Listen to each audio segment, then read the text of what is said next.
ஸ்ரீ நற்பவி தமிழருக்கு வணக்கம். எங்களுக்கு தொடர்ந்து ஆதரவு தர சப்ஸ்கிரைப் செய்து பெல் ஐகான் பட்டனை அழுத்தவும்.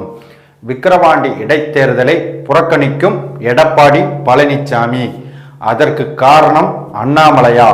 இதைத்தான் நம்ம இன்னைக்கு பார்க்க போறோம். கடந்த 2021 சட்டமன்ற தேர்தலில் விக்கிரவாண்டி தொகுதியை பொறுத்த வரைக்கும் திமுகவை சேர்ந்த புகழேந்தி என்பவர் போட்டியிட்டு வெற்றி பெற்றார்.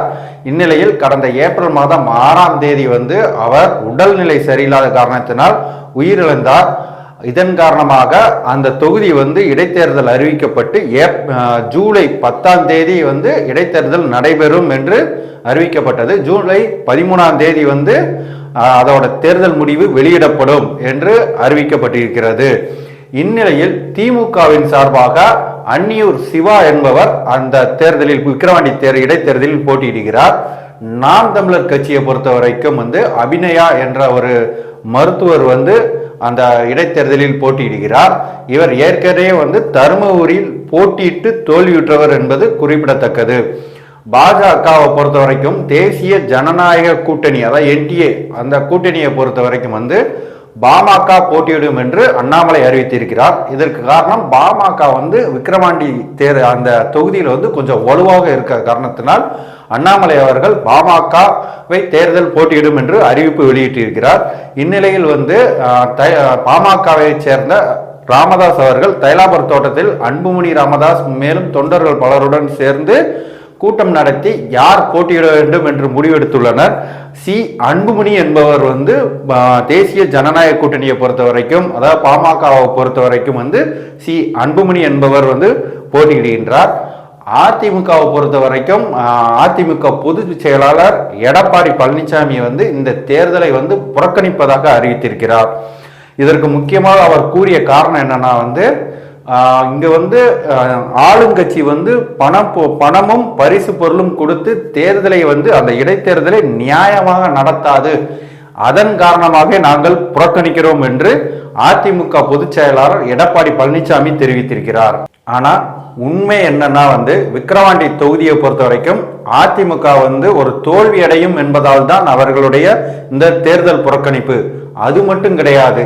இந்த விக்கிரவாண்டி தொகுதியில திமுக பாமக இடையே என்பதுதான் கடுமையான ஒரு போட்டி இருக்கும். இந்த இரண்டு கட்சியில ஏதோ ஒரு கட்சி தான் வெற்றி பெறும் அப்படிங்கிற ஒரு நிலைதான் இருக்கிறது. அதிமுக 3வது இடத்திற்கு தள்ளப்படும் என்ற காரணத்திற்காக மட்டும்தான் எடப்பாடி பழனிசாமி இந்த இடைத்தேர்தலை புறக்கணித்தார் என்பது உண்மையான காரணம். இதுல 3வது இடம் கிடையாது, நாம் தமிழர் கட்சி வேற இருக்கு. இவங்க மாநில அந்தஸ்து பெற்று ஒரு கடுமையான போட்டி அதிமுக கொடுப்பாங்க. ஒருவேளை அப்படி கொடுக்கும் பட்சத்தில் 4வது இடத்திற்கு அதிமுக தள்ளப்படுவதற்கு வாய்ப்பு இருக்கிறது.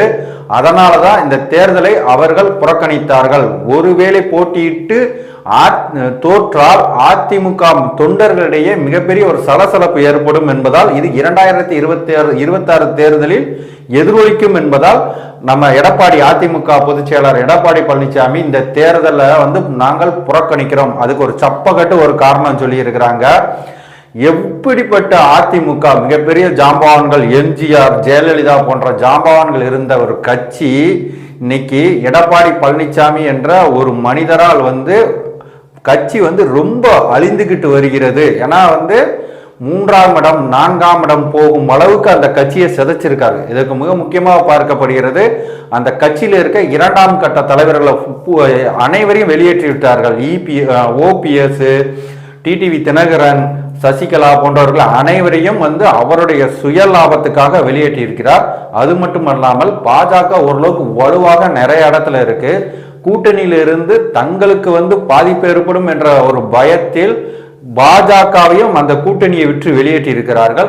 வேற எந்த கட்சியும் அதிமுகவை நம்பி இந்த மக்களவை தேர்தலில் கூட்டணி வைக்கவில்லை. அதற்கு காரணம் அவர் ஒரு நம்பிக்கைக்குரிய அற்றவர் என்பதால் தான் நிறைய பேர் எடப்பாடி பழனிசாமியை நம்பி கூட்டணி வைக்கவில்லை அப்படிங்கிற ஒரு கருத்தும் நிலவுகிறது.